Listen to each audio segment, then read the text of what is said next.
नमस्कार। किसान आंदोलन को लेकर बीजेपी और मोदी सरकार अभी खासी दबाव में है। तमाम विपक्षी राजनीतिक दल, चाहे कांग्रेस हो, आम आदमी पार्टी हो या शिवसेना हो, एनसीपी हो, तृणमूल कांग्रेस हो, ममता बनर्जी की तमाम दलों ने जबरदस्त सियासी प्रेशर बनाया हुआ है।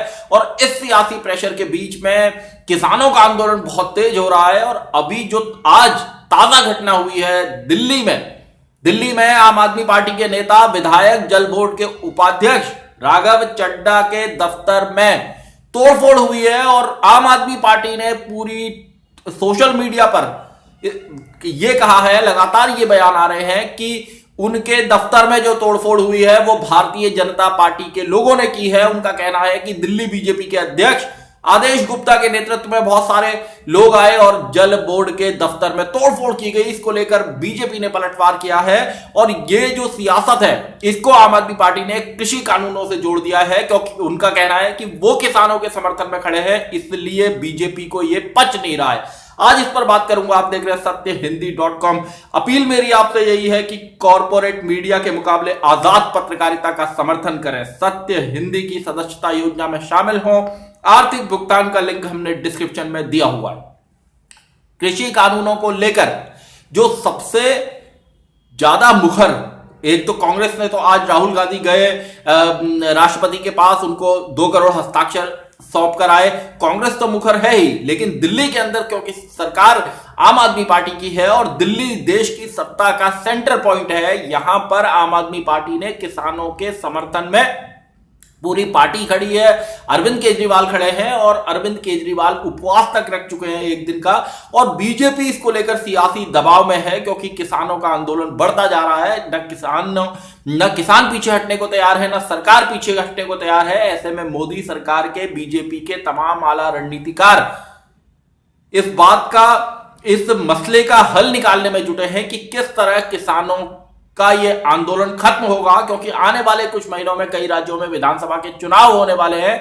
और इस किसान आंदोलन की गूंज दुनिया भर में हो रही है। ठंड का वक्त है, हजारों लाखों लोग बॉर्डर्स पर खुले आसमान के नीचे हैं। कुछ जगह टेंट की भी व्यवस्था है, लेकिन जिस हिसाब से ठंड है उसमें स्थितियां बहुत ज्यादा खराब है।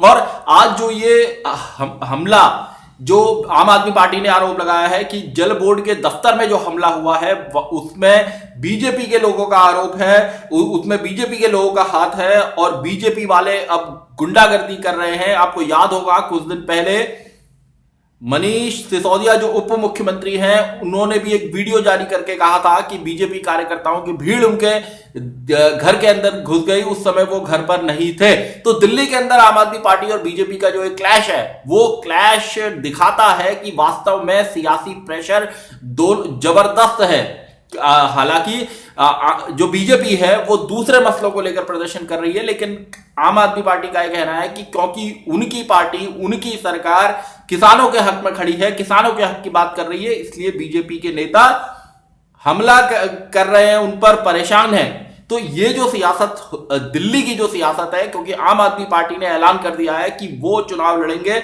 उत्तर प्रदेश में भी वो चुनाव लड़ेंगे, आपका उत्तराखंड में भी, तमाम राज्यों में वो चुनाव लड़ेंगे। तो ऐसे हालात में जो उत्तराखंड में अगर वो चुनाव लड़ते हैं तो वहां उनका बीजेपी से मुकाबला होगा। उत्तर प्रदेश में बीजेपी की सरकार है। तो आम आदमी पार्टी ने जिस तरह का सियासी प्रेशर और कई राज्यों में एक साथ चुनाव लड़ने की घोषणा कर दी है कि गोवा में भी जाएंगे और तमाम जगह जो उनका सेकंड एक्सपेंशन कहा जा रहा है कि वो दूसरा विस्तार अपना करने को तैयार है।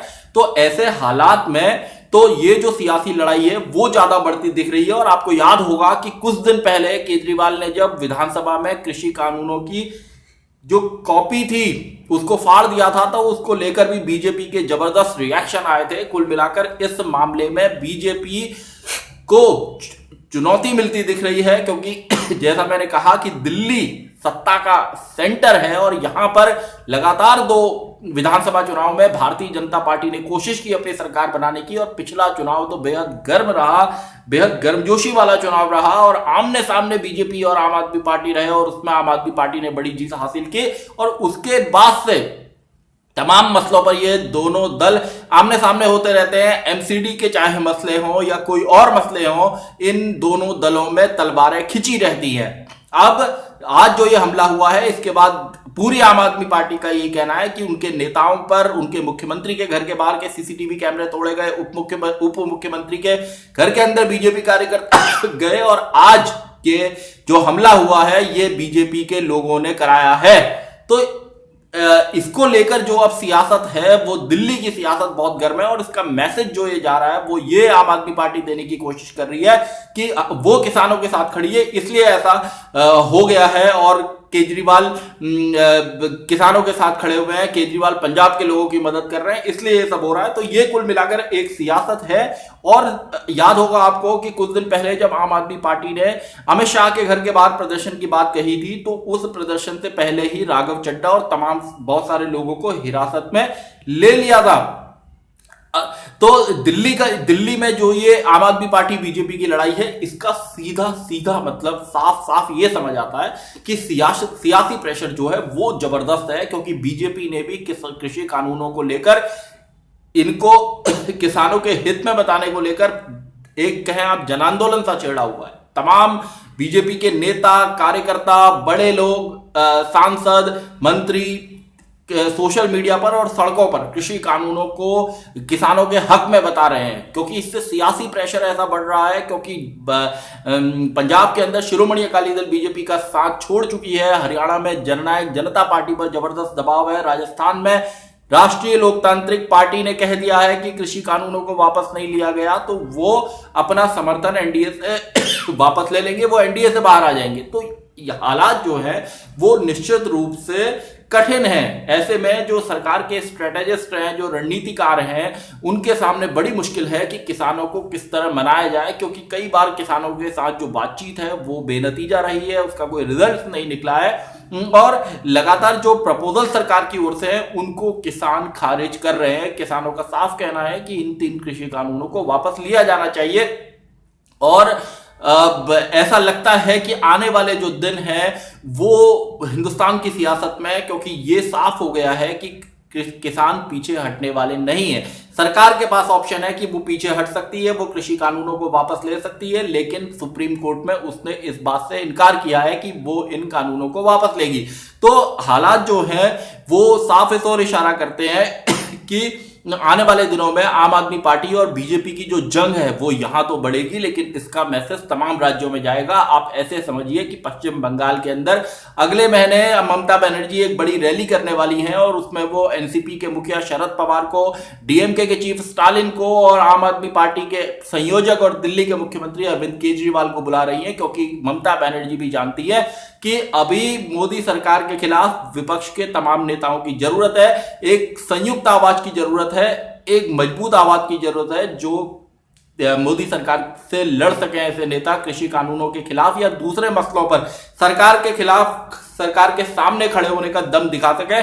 तो ये जो हालात हैं, तो अभी जैसे दिल्ली के अंदर आम आदमी पार्टी बीजेपी की भिड़ंत हुई है, तो हो सकता है जैसे हमें अपने उत्तर प्रदेश में देखा, उत्तर प्रदेश में किसान नेताओं का आरोप है कि कई जगह जब वो प्रदर्शन करने निकलते हैं तो उनको पहले ही हिरासत में ले लिया जाता है। अभी खबर आई थी इटावा से शायद कि वहां पर किसानों को लाखों रुपए के जो है वो जमानती बॉन्ड भरने को कहा गया। उसकी सोशल मीडिया पर बहुत आलोचना हुई और तमाम नेता ये कह रहे हैं कि पुलिस और प्रशासन उनको हाउस अरेस्ट कर रहा है, उन्हें प्रदर्शन नहीं करने दे रहा है, उनको प्रशासन की धमकियां मिल रही हैं, क्योंकि ये प्रोटेस्ट लगातार बढ़ता जा रहा है। और उत्तर प्रदेश में भी रामपुर, मुरादाबाद और इन तमाम इलाकों से लोग लगातार किसानों के समर्थन में दिल्ली की ओर कूच कर रहे हैं। तो ऐसे में दिल्ली के टिकरी, सिंगू, गाजीपुर बॉर्डर पर जमावड़ा लगातार किसानों का बढ़ता जा रहा है। ठंड ज्यादा है, लेकिन मसला वही है कि हल कैसे निकलेगा। और दिल्ली की इस घटना को जिस तरह आम आदमी पार्टी ने कहा है कि भाई वो किसानों के साथ खड़े हैं, इसलिए उनके दफ्तर पर हमला करवाया गया है, तो इससे ये मैसेज दूसरे तरह का जाएगा कि भाई ये जो है पूरा सियासी गेम हो गया है। और इस सियासी गेम में आम आदमी पार्टी और बीजेपी आमने सामने हो गए, क्योंकि आम आदमी पार्टी इस मसले पर खुलकर बोल रही है। केजरीवाल कृषि कानूनों की कॉपी फाड़ चुके हैं, पंजाब के विधानसभा चुनाव पर उनकी नजर है, दिल्ली सरकार ने तमाम इंतजाम दिल्ली के बॉर्डर्स पर बैठे किसानों के लिए किए हुए हैं। तो इस तरीके से केजरीवाल ने एक मोर्चा खोल दिया है और इसका जो प्रेशर है वो साफ महसूस किया जा सकता है। कांग्रेस ने भी आज तमाम सियासी दबाव बनाने की कोशिश की है और तमाम जो विपक्षी दल हैं वो भी किसानों के आंदोलन को खुलकर समर्थन दे रहे हैं। हालांकि किसानों ने अपने आंदोलन को गैर राजनीतिक रखा है, अपने मंच को गैर राजनीतिक रखा है, लेकिन बावजूद इसके जो तमाम विपक्षी दल है वो किसानों के समर्थन में आवाज उठा रहे हैं और सरकार से दो टूक यही कह रहे हैं कि बिना देर किए उसे इन कृषि कानूनों को वापस ले लेना चाहिए, क्योंकि अभी तक उनका ये कहना है कि 40 से ज्यादा लोगों की इसमें शहादत हो गई है। देखना होगा कि भारतीय जनता पार्टी और मोदी सरकार क्या अपने स्टैंड पर कायम रहती है, क्योंकि जिस तरह बीजेपी के नेता, कार्यकर्ता, मंत्री और खुद प्रधानमंत्री नरेंद्र मोदी इन कृषि कानूनों को लगातार किसानों के हक में बता रहे हैं और विपक्ष पर किसानों को गुमराह करने का आरोप लगा रहे हैं। बीजेपी का कहना है कि उसने वही किया है जो इन विपक्षी दलों ने अपने अपने वक्त में अपने घोषणा पत्रों में वादे किए, चुनावी रैलियों में जिन बातों को कहा, और इन कृषि सुधारों की जरूरत थी क्योंकि किसानों को बिचौलियों से आजादी दिलानी है। तो सरकार और संगठन यानी कि मोदी सरकार और बीजेपी कृषि कानूनों के हक में पूरी ताकत झोंके हुए हैं। यहां पॉलिटिकल पार्टीज ने सरकार पर जबरदस्त जो अपोजिशन की है उन्होंने प्रेशर बनाना शुरू कर दिया है। वहां किसानों का प्रेशर अपना जबरदस्त बन रहा है कि भाई आप जब तक हमारी मांगों को नहीं मानेंगे, एमएसपी के लिए गारंटी एक्ट नहीं बनाएंगे, पराली बिजली का मामला नहीं सॉल्व करेंगे, इन कृषि कानूनों को वापस नहीं लेंगे, तब तक हम दिल्ली के बॉर्डर से नहीं हटेंगे। तो ऐसे में मामला बहुत पेचीदा हो गया है और इस पेचीदे मामले को सुलझाया कैसे जाएगा, इसका हल कैसे निकलेगा, ये एक यक्ष प्रश्न है। बहुत बड़ा सवाल है जिसका अभी तक कोई समाधान निकलता या इस प्रश्न का कोई उत्तर मिलता नहीं दिख रहा है। सत्यहिंदी.com में आज के लिए बस इतना ही। ऐसे ही तमाम मुद्दों पर मेरी आपसे आगे भी बातचीत होती रहेगी। धन्यवाद। सत्य हिंदी का ऐप डाउनलोड करें गूगल प्ले स्टोर पर।